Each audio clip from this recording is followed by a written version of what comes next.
Hello there, and welcome back to our video series here on how to study the Bible. My name is Barbara Eccleston, and I'm glad you've decided to join me here. Today I'm going to be talking with you about a lesson that I did in my video series on that I'm beginning on the Gospel of Luke.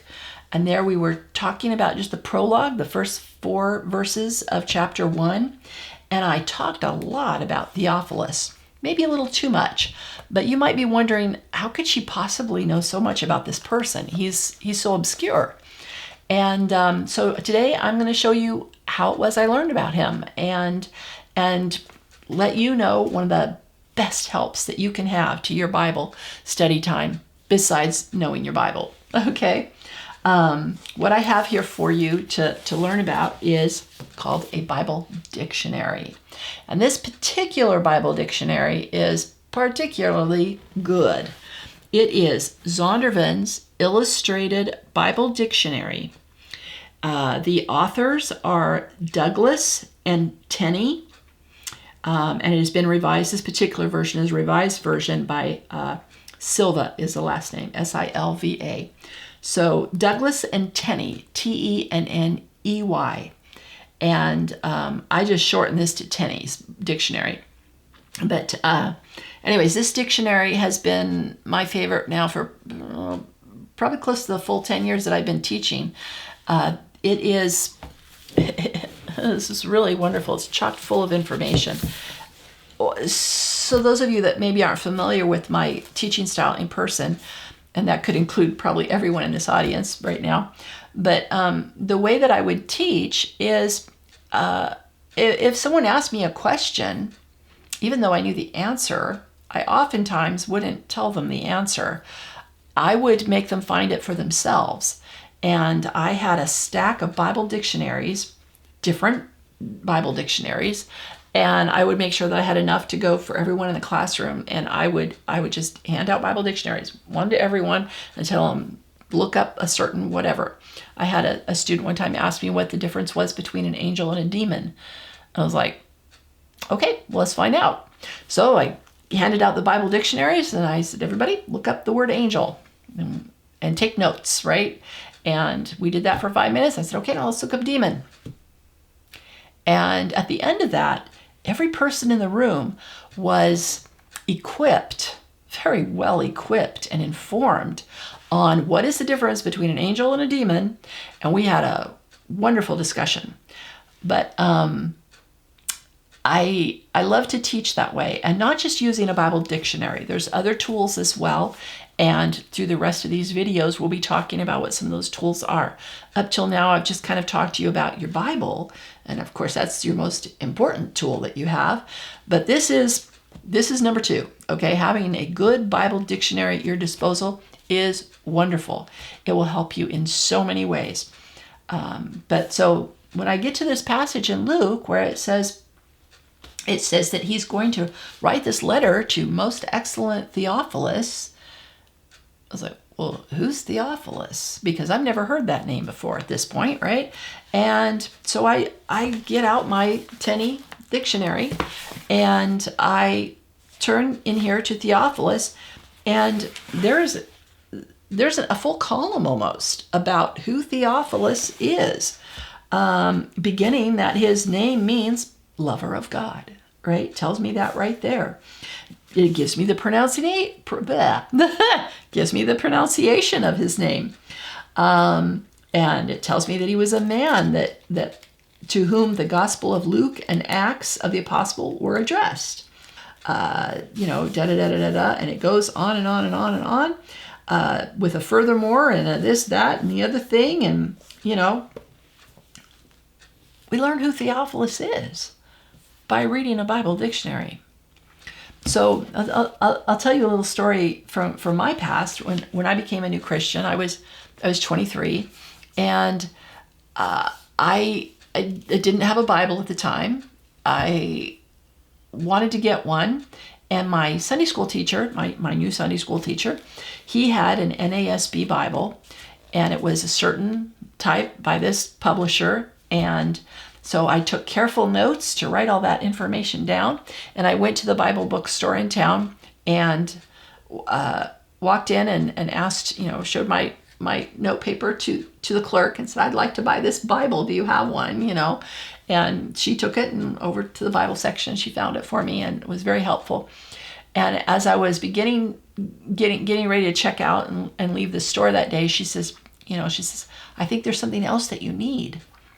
And I was like, okay, what? And she handed me this little pocket-sized paperback Bible dictionary. And I wish I still had it, but unfortunately, a few years ago, I decided, I don't need that anymore because I've got my Tenny's dictionary now, and I got rid of it. But I wish I had kept it just for the sake of having that. It was so special. It was $1.95. The price tag was still on the back of it. This was from 1983. It was $1.95, and oh man, I used that thing so much, and I had it taped. And I even put clear contact paper on it and made a little cover for it out of that, so that because it was getting destroyed. I used it so much, and especially those first few months as a new Christian, I, like every other word in the Bible, I was stopping to look up in that dictionary. I don't know what that means, and look it up, right? And it doesn't just give you information, kind of like maybe what you're used to seeing in an encyclopedia or something like that, but it gives you the Bible verses of how does this writer, Tenney and Silva and Douglas, how do those writers know this stuff about Theophilus?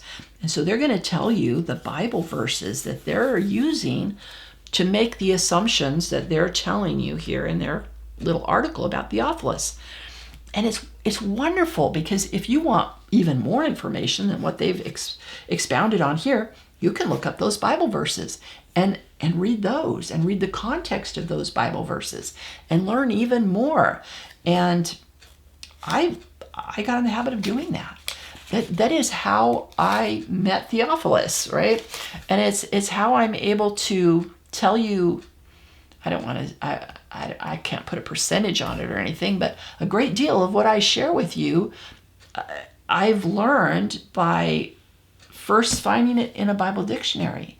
And I just can't stress with you enough how important that was. It was very wise and very kind, and for this woman to step out and say, you need this. And here I am trying to do the same in your life, okay? You need this. If you don't have a Bible dictionary, you need one. You need one in your home. You need one for your children or your grandchildren, so that when they ask you a question, maybe you even know the answer. Like, what's the difference between an angel and a demon? You know the answer. Show them how to find the answer, though. Open up the Bible dictionary and read with these young people and say, well, here, this is what an angel is. Let's read this together. Turn to the page for demon. This is what a demon is. Let's read this page together. And now let's have a discussion about this, right? Because part of the problem with me teaching you everything I know, as though I could, but part of the problem with that is that I'm handing you fish. I'm not teaching you to fish, right? And if you have a question that I haven't addressed in a video, or if you have a question of your pastor that he hasn't preached on yet, or your Sunday school teacher hasn't taught on, then where do you get your answer? How do you find out?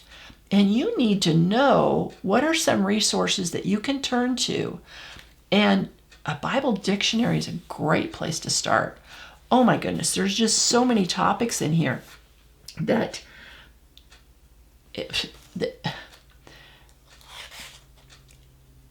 I just can't even begin to explain to you how important this is. And it really is. It's teaching you to fish rather than me just giving you a fish and saying, here's some information.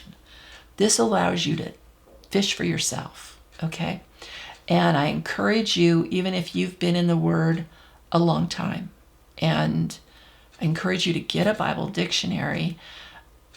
And use that with your young children or grandchildren, whoever you're mentoring, whoever's that circle of influence that we talked about in Luke, that whatever that circle is that you're influencing people, that when they ask you a difficult question, yeah, maybe you need to, depending on the circumstance, if you're riding in a car in a grocery store or something like that, you just need to give them the answer so that they can put that to rest and carry on. But if you're able to walk over to the shelf and get a Bible dictionary and show them this and say, this is how you can get a lot of questions answered, not just this one, that will be truly helpful to them. And you will have helped them to grow by miles in their walk with the Lord. I believe that with all my heart. So again, I'll show you this cover just briefly. This is Zondervan, is a publisher. It's their Illustrated Bible Dictionary.